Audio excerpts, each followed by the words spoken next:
Welcome back, everyone. Okay, I'm going to start with a joke. This one's perfect for the weather that we're having lately. What falls but never gets hurt? The rain. And I'm loving how much rain we're getting lately. I hope you are too.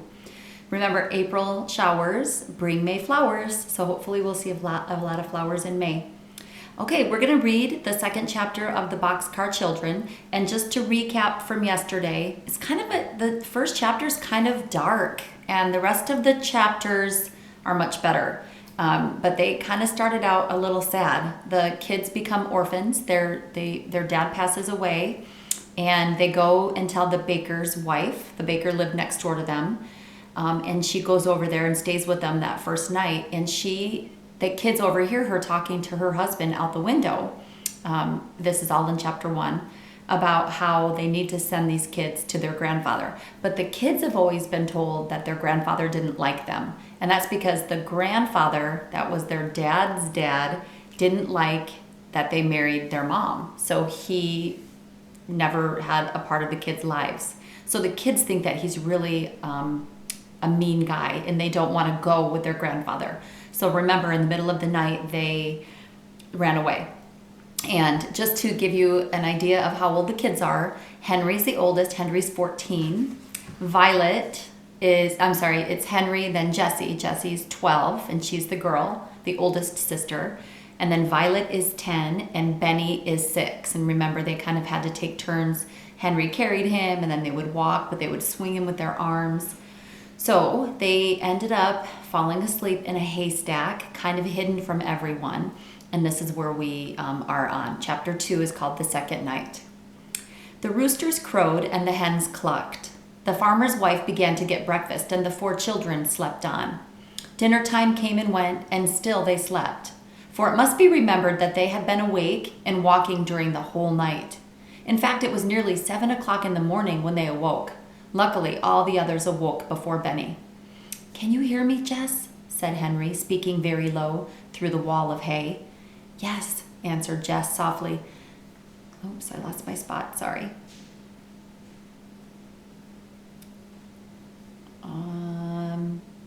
Sorry.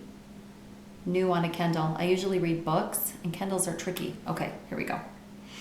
"Yes," answered Jess softly. "Let's make one big room of our nests." No sooner said than done. The boy and girl worked quickly and quietly until they could see each other. Then they pressed the hay back firmly until they had made their way into Violet's little room, and then she in turn groped until she found Benny. "Hello, little Cinnamon," whispered Violet playfully, and Benny at once made up his mind to laugh instead of cry.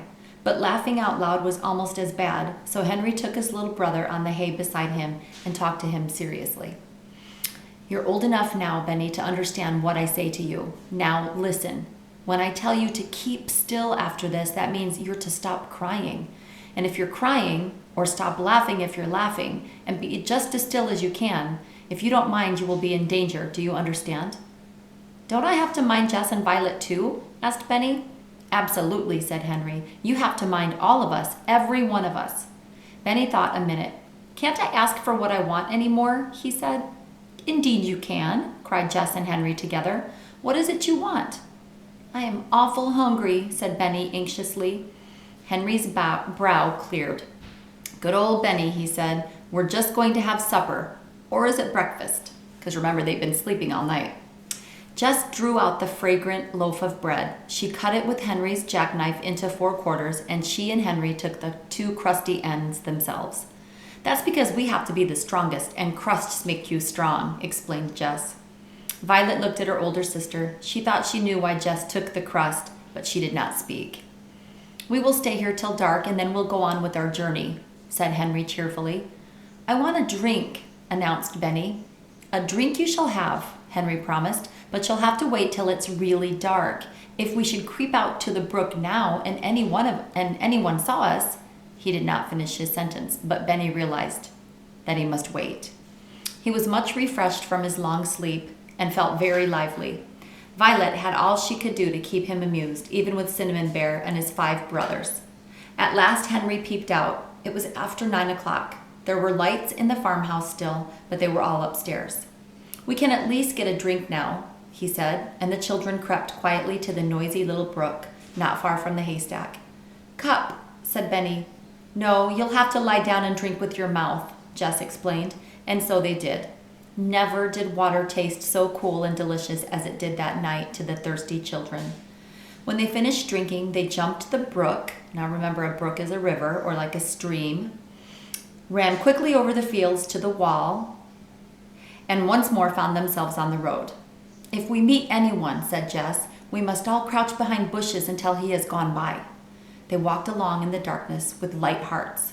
They were no longer tired or hungry. Their one thought was to get away from their grandfather if possible. If we can find a big town, said Violet, won't it be better to stay in than a little town?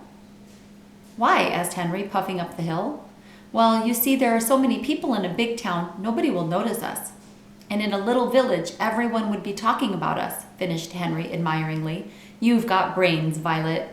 He had hardly said this when a wagon was heard behind them in the distance. It was coming from Middlesex. Without a word, the 4 children sank down behind the bushes like frightened rabbits. They could plainly hear their hearts beating. The horse trotted nearer and then began to walk up the hill. If we hear nothing in Townsend, they heard a man say, we have plainly done our duty. It was the baker's voice.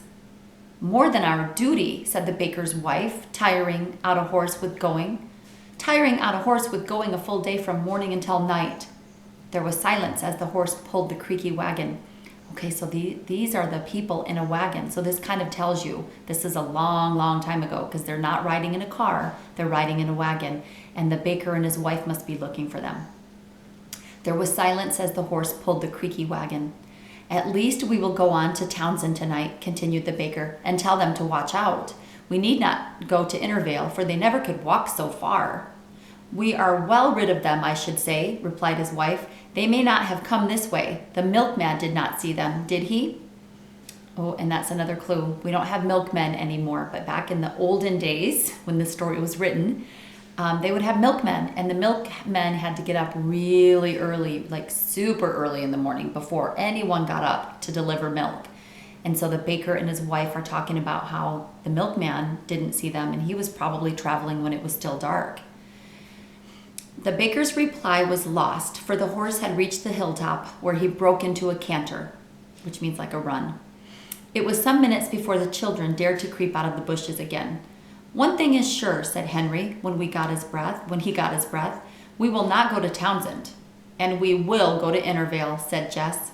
With a definite goal in mind, at last, the children set out again with a better spirit.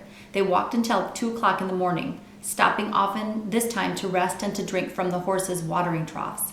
And then they came upon a fork in the road with a white signpost shining in the moonlight. So a fork in the road just means they came to a road and they can either go this way or they can go that way, and they have to make a decision.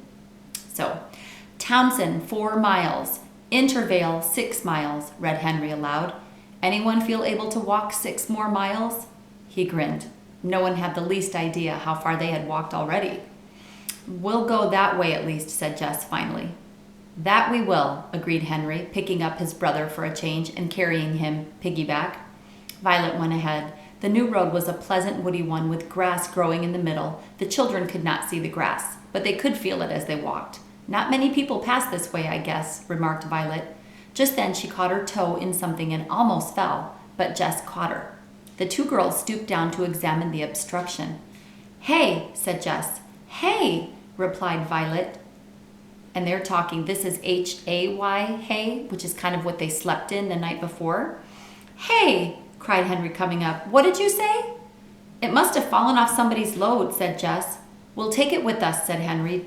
Henry decided wisely. Load on all you can carry, Jess. For Benny, thought Violet to herself. So the odd little party trudged on for nearly 3 hours, laden with hay, until they found that the road ended in a cart path through the woods. Oh dear, exclaimed Jess, almost ready to cry with disappointment. What's the matter? Demanded Henry in astonishment. Isn't the woods a good place to sleep? We can't sleep in the road, you know. It does seem nice and far away from people, admitted Jess, and it's almost morning. Now remember, they want to be walking at nighttime when no one can see them. So they walk during the nighttime, but they sleep during the day in hiding spots. and it seems like they're going to hide in the woods tonight. So let's find out. As they stood still at the entrance to the woods, they heard the rumble of a train. It roared down the valley at a great rate and passed them on the other side of the woods, thundering along toward the city. "Never mind the train either," remarked Henry. "It isn't so awfully near, and even if it were, it couldn't see us." He set his brother down and peered into the woods. It was very warm. "Listen," said Benny. "Listen," echoed Violet. "More water," Benny cried, catching his big brother by the hand. "It is only another brook," said Henry, with a thankful heart. "He wants a drink." The trickle of water sounded very pleasant to all the children as they lay down once more to drink. Benny was too sleepy to eat. Jess quickly found a dry spot thick with moss between two stones. Upon this moss, the three older children spread the hay in the shape of an oval bed. Benny tumbled into it with a great sigh of satisfaction, while his sisters tucked the hay around him. "Pine needles up here, Jess," called Henry from the slope. Each of them quickly scraped together a fragrant pile for a pillow and once more lay down to sleep, with hardly a thought of fear. "I only hope we can have a thunderstorm." "I only hope we won't have a thunderstorm," said Jess to herself as she shut her tired eyes. And she did not open them for a long time, although the dark gray clouds piled higher and more thickly over the sleeping children. Oh no, so dark gray clouds, that means maybe rain is going to come, and that's the end of chapter 2. And chapter 3 is called Shelter. So we'll have to find out, do they find shelter? Do they have a rainstorm that comes? My goodness. So they're on an adventure for sure, and it's just the four of them: Henry, Jesse, Ben, and Violet. So I hope you're liking the Boxcar Children. We'll have to find out, why do you think they're called the Boxcar Children? You're going to have to think about that, and we'll find out. I'll talk to you later.